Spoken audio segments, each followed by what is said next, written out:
Eclecticka. This is Eclecticka, Michael 7 Michael. On our West Coast, we've got Drew. How you doing, Drew? Good. I'm still remembering that I am West Coast. And a fellow fellow East Coaster, we've got Sensei Vegan, a.k.a. Charles. How you doing, sir? Very well. G'day. So you're watching Eclecticka, where everything's sci-fi, fantasy, and we're going to talk about gaming, TV, and, of course, upcoming films, past films, and our commentary. So let's start it out with Tomb Raider. Drew, what's going on? They reboot a game, and then all of a sudden now they have a new movie? We're back at the, we're going to make a video game franchise into a live-action film. They've been talking about another Tomb Raider for a few years now. They had how many did they get Angelina Jolie? It was like 2 of those things, and then there was just, all right, we're done. Now they're trying it again. Right. We'd never learn our lesson when it comes to the video game adaptation to a film.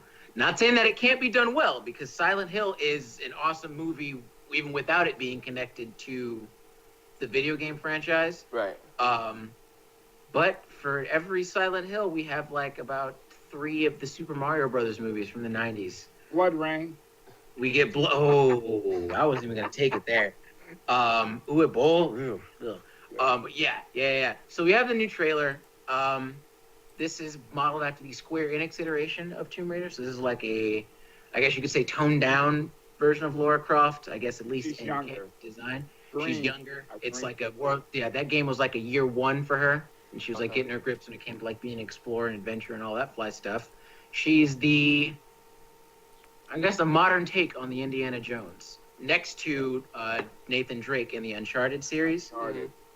As far as the film goes, I'm just going to get us started. It doesn't look bad. Don't look good either.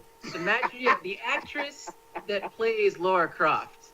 All right. There's something that she's doing in this trailer that kind of irritates the piss out of me, and it's something that I've seen that they've done with a bunch of actresses in action movies where they try to make them look,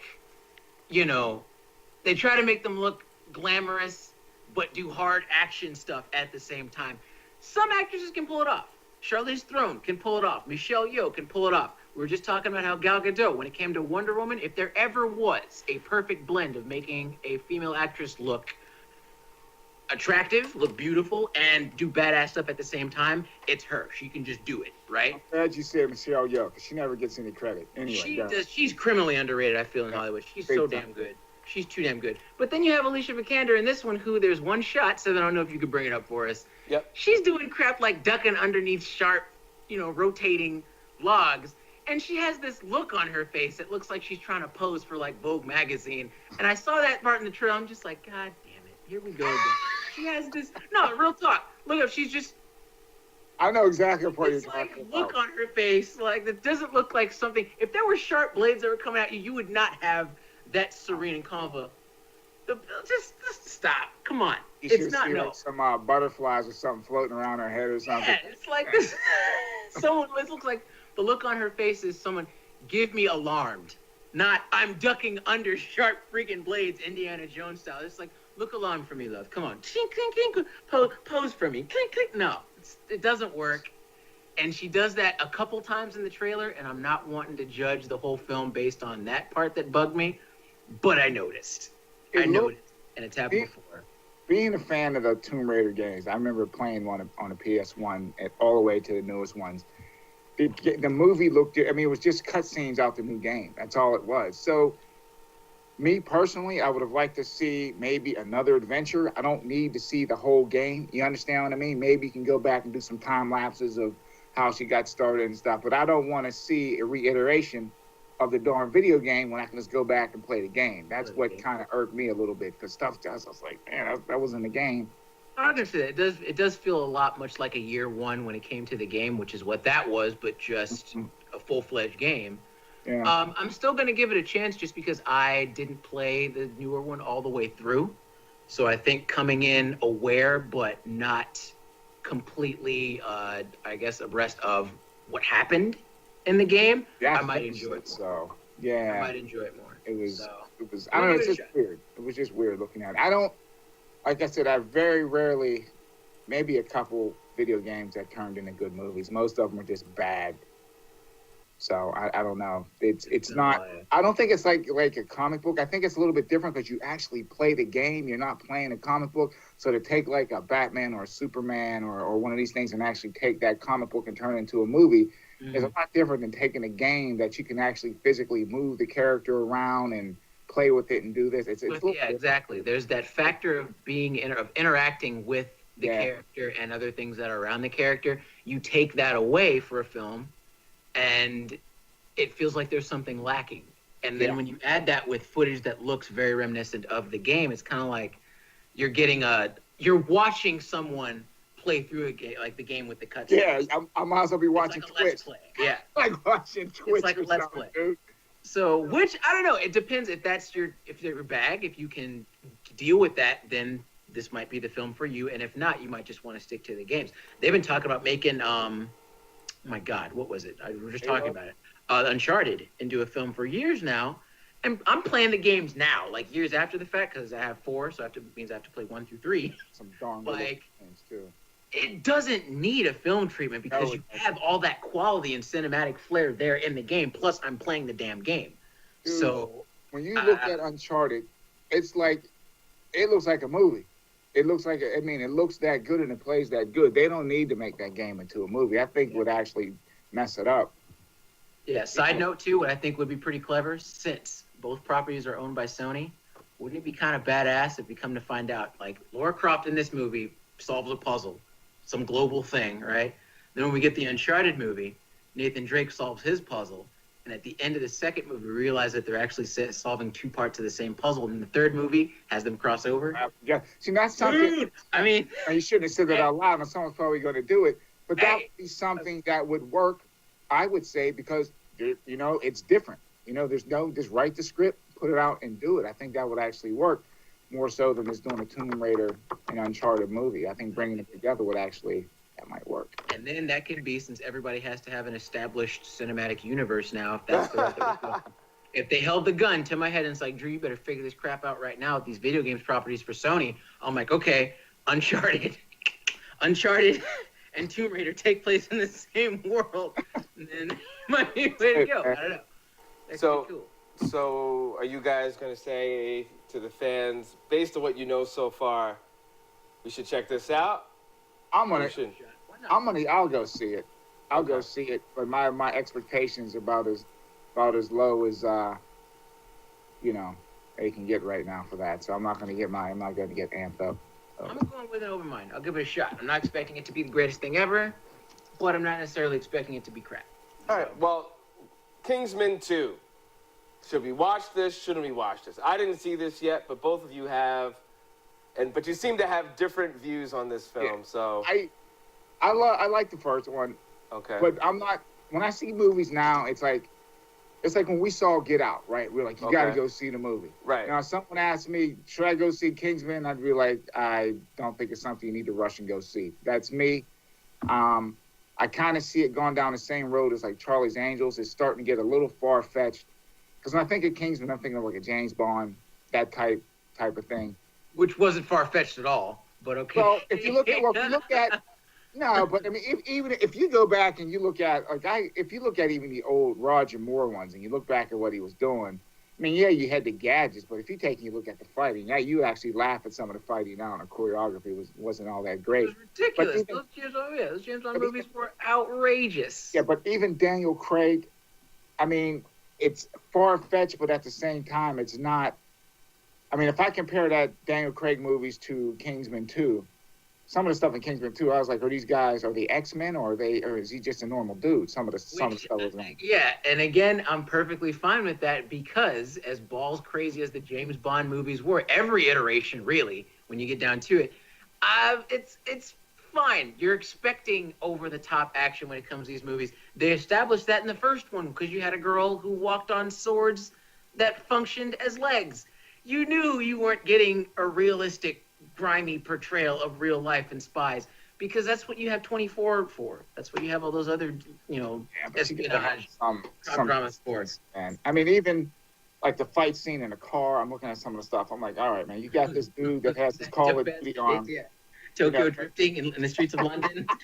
That was dope, man. And you just go in and you have fun. I don't think it tries to be anything else but just a fun homage to all of good, like all the iconic spy dramas and those action scenes that you really really love in action movies, but you kind of know are just like cheesy and over the top, and they just run with it, even down to the villains' plots. Julianne Moore in this movie, she was arguably more fun than Samuel Jackson's villain was in the first one. Makes She's- a hamburger out of ground up, she's like Mama Cleaver mixed with like Pablo Escobar. And it was great because every scene that she was in, she was making somebody's life suck. Like, every scene that she was in. So I had fun with it. I thought it was great. How did Halle do? Was she in there just to say Halle Berry was in the film, or did she have You a want to really? take the first two? You want me to jump on this one? You go ahead, Charles, because I wasn't gonna bring her up. Oh, wow. You guys go Yeah, ahead. dude, No, it was like, why was she there? They really didn't need her. She didn't really do anything. Now, if they go into the third one, I can see. I'm thinking she was going to be one of the agents. They just had her down behind the computer. She was the guy in the chair with the computer, dude. I mean, it was like this. I didn't hate her in this one because I got her in controlled short bursts. I didn't have to watch her ruin one of my favorite characters of all time again because I didn't know Ginger Ale. That was the character that she plays in this. Her name is Ginger Ale because they're the statesmen. They're the American, or I guess the Brits take on what an American version of the Kingsman would be, which is a bunch of rednecks, cowboys, armed with guns and shit like that. But Channing Tatum was there. He was okay. He played an agent. His handle was whiskey.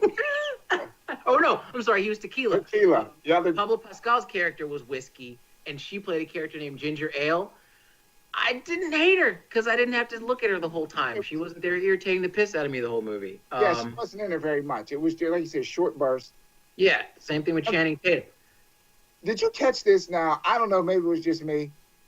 The guy that played whiskey, he looked just like Burt Reynolds out of Smokey and the Bandit. Was that just me? He had the hat. He had the mustache. Champ? Was that Champ, the one with the lasso? No, that was Pedro Pascal. He played Oberyn Martell in Game of Thrones. He was that was whiskey, dude. That dude was dope. That's what I said, whiskey. He looked like darn Burt Reynolds out of like Smokey and the Bandit. He had the hat. That was the point. Yeah, he did. Oh my gosh, Burt Reynolds, man. So, but that was fun. Yeah, Jeff Bridges, who played Champ, he was like their leader dude for the statesman. I don't know. It was silly, but it knew it was silly, and the characters worked well enough. The whole thing with Harry, who was the previous Galahad, his whole memory, like he died in the first one, right? He comes back with this one. How they explain him coming back, I'm like, you know what? Whatever, screw it. I'll let it slide because it's Kingsman and it was going to be some balls crazy stuff anyway, so let's just go with it. Whatever. They had to bring it back. Good enough. I guess I didn't see how they could do a Kingsman 2 without him being in it. Without him being... Okay, because I don't want to... Well, do I give a crap about spoilers in this one? Because something happens in this one that kind of offsets Harry coming back. In exchange, we get Harry back, but we lose someone else, which... Oh, yeah, man. It was... That kind of was like... Did they really have to go that route? That's what I said. I mean, there was two. You understand? I don't want to spoil it too bad. There was two deaths in that thing, and I'm like, there were two, yeah. And one of them actually caught me off guard, dude. The beginning, where Julianne Moore's character basically just like bombs all the Kingsman locations.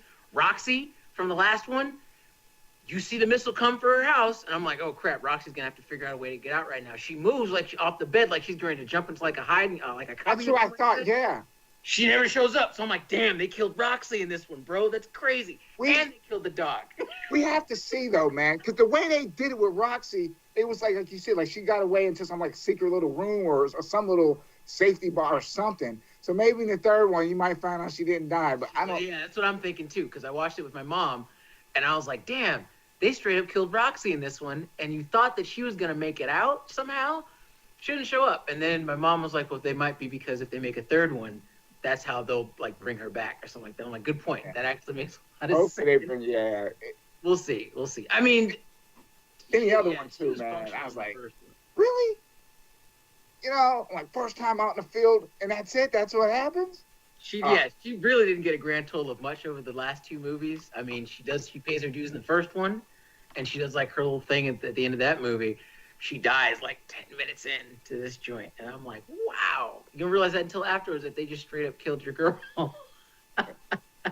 Cold-blooded, man. Cold-blooded. But yeah, overall I enjoyed it. Yeah. I would definitely tell people to go check it out, just for the fun of it.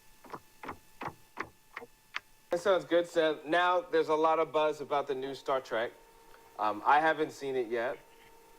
Same here. Did you anybody buzz about it? Because there's been no talk about Star Trek, like none. There's a couple people online on like social media and stuff that I know who've been making like hella memes and tags for it. Right. Apparently from their commentary, they loved it. Okay. I can't make any judgments on it or make any calls considering that I haven't seen the pilot yet. I have to check it out. But it looks like it has the formula to be good. It has a pretty dope cast. Again, we were talking about Michelle Yeoh not too long ago. Mm-hmm. And if she's in it, I'm already going to kind of give it a chance, just regardless. What else?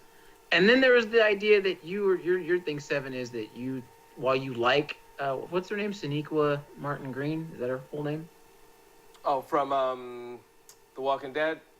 Exactly, and you default to that one first because that's what you know her from. They're kind of hoping that people who watch The Walking Dead will be like, oh, that's Sasha from Walking Dead. Sure, I'll check out this Star Trek show if it has her in it, and that's kind of where they're at with that. But it's interesting promo-wise. They're going so hard with her image, which when anytime a property does that, I get a little nervous because you don't really need to do that for Star Trek if it's that good. Like, they could literally just do show pictures of the ship, and because of you're a sci-fi fan, you're going to see this? Or do you think that's just business? That they're going to do that just because? It's probably a mix of both, man. I mean, one, you're going to want that name because she was a part of a really popular, in a way, cultural phenomenon of a show like Walking Dead, so you're going to want that buzz.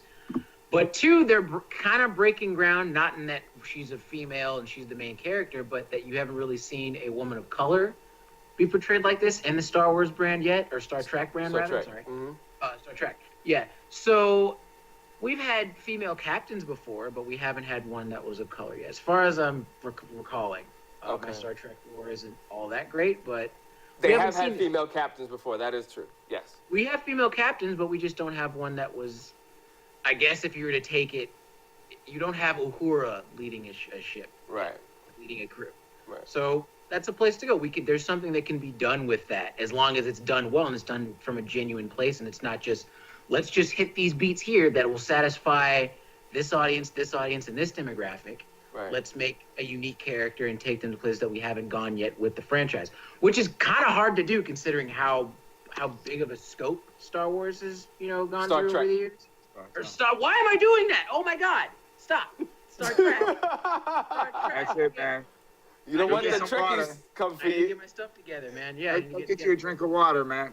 Yeah. Oh my God! Star Trek has gone to. Kingsman and got your brain all messed up. See that? Because I'm thinking of some other stuff. Yeah, Harry. Star Trek has gone to so many different places over the years, and there was one thing in particular that did have me interested. Someone made a note of it being like, oh, this show's pandering to the SJWs, the social justice warriors. And then the response that I saw online was, well, when has Star Trek not been geared towards that audience? Star Trek has always been progressive in that regard, I feel, from what I've seen. That's a good point. So it still followed some of the old cliches that were, indicative of its time.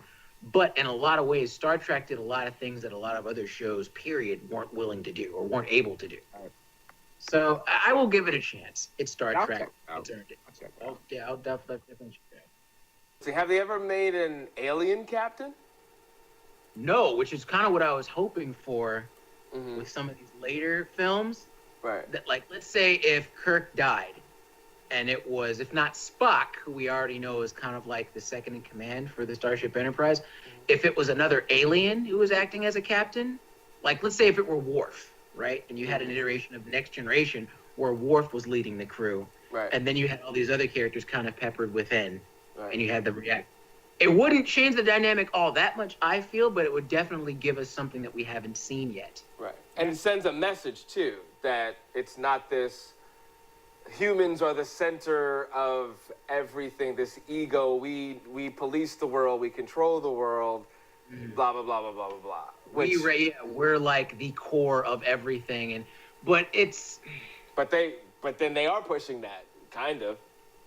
Well, it's not that we haven't seen leaders, like alien leaders, though, in Star Trek. That's kind of why I want to be, like, fair. Right. But when it came to the focus of your core crew, I don't think we've seen that yet. And that would be a good thing to do, because you're right. Just about every Star Trek series, we're the focus. Because Star Trek at its core is supposed to be us, I guess, analyzing ourselves, our own humanity, through the alien races that we meet in space, right? So that's fine, but after a point, you gotta switch it up. Like, you can tell a different narrative. Show the human elements, right? Should take those same human elements that we've explored in the series and apply that to a captain who is of alien origin. It's not impossible, and it just makes you empathize with him more when you see those traits in someone that doesn't necessarily look like you, from a completely different planet. So it can totally work. I think that would be cool. It would be different. And open it up to the reality at some point. Someone's coming. At some point. True. At some point. I don't know. I just hope that if Star Trek, this new one, Discovery, if they can avoid the tropes and the formula that I think we've now got a pretty clear beat on, of insert, I don't even know, subversive or progressive ideas with just making this interracial couple, making this gay couple, and then everyone acting so far in the future like that's some crazy, outlandish, controversial thing. I hope we can avoid that, and I hope we can avoid the idea of making broad statements on just people based on their gender. Right. Like, because it's the flip now, where it's like, we'll make all the good characters, female, we'll make all the guy characters just absolute shit. And that's what, I guess, is supposed to be the representation of the universe, which is crap. It doesn't work that way. So, we'll see. We will see. Yeah, I'll check it out. Well, since we're talking about the outer space and other lands and dimensions and times, Star Wars. Anything new with Star Wars? Now we can get to the Star Wars stuff. When I've said it. Yeah, we do know a bit more now.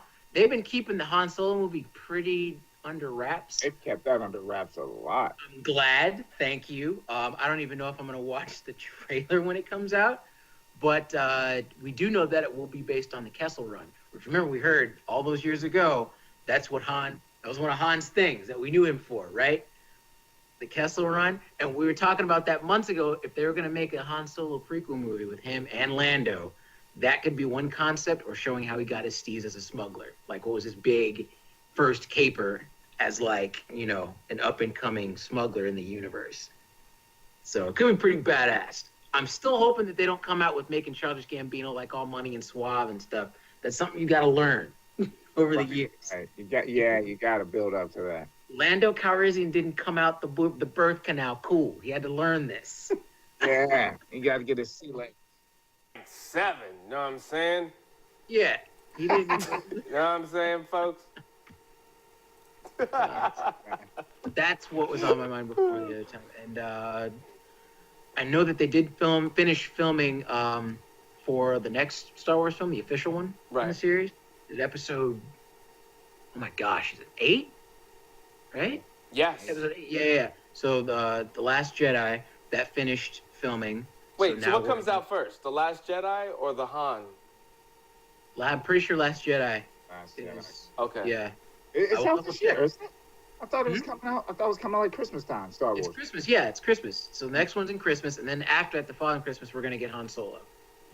As far as I know, and then after that, there's gonna be episode maybe 9, I think. And then that's it. Done. We could live our lives. They got the whack ass Boba Fett movie. Oh, about what? The universe's most incompetent bounty hunter ever. I don't care what anybody says. Boba Fett sucks. He's wow. Shots Boba fired. Fett is garbage. Look at how he went out in Return of the Jedi. I've said this I don't know how many times.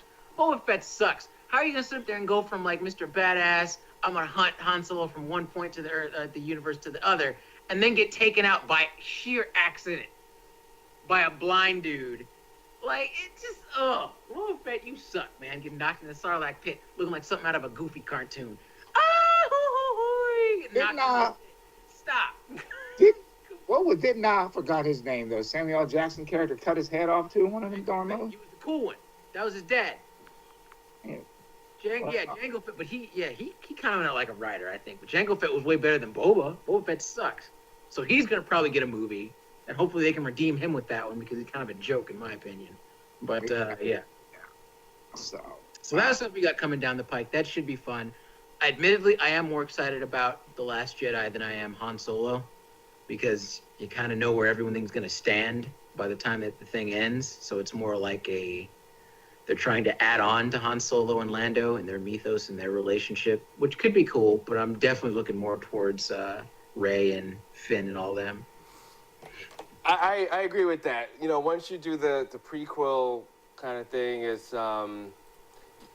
it's more curiosity. You know what? It could be straight to Netflix or straight to primetime television. You don't really need to go to the theater to see that, because, like you said, you kind of already, it's going to end up in. You know what I mean? So. Well, I mean, it doesn't always apply. I see where you're coming from. Doesn't necessarily always apply, because Rogue One was the business. Rogue One was the truth right there, and it tied into the grander mythos so well that you could literally, right after you watch Rogue One, you can pop in A New Hope, and you're right there. There's no wasted motion. It's just one clear, concise story, and that was completely awesome, I thought, as a film. Okay. Slow as it was in some parts, it added so much to the lore of Star Wars. So we'll check it out, man. We bring all this stuff to you on a weekly basis, so we will definitely bring you more as we get it. Cool. Thank you very much, Drew. Mm-hmm. Thank you very much, Sensei Vegan, a.k.a. Charles. Are we going to get some tips for Halloween? For food? We will. Some vegan stuff? Oh, yeah. Thinking maybe desserts, maybe some crafts, I'm thinking. Okay. But we'll have, because we haven't hit October just yet. So I will definitely do something. Cool. Sensei's going to lay it down. Cool. Give you guys some treats. Nice. All right, folks. And we'll have some, we're going to be at Fort Hamilton Comic-Con and trolling around Comic-Con, New York Comic-Con. We'll try to see what we could do something. So, we want to connect. We got the Sev Network going to be there. We got Vex Comics going to be there. That's right. Oh, yeah, we're in full effect there.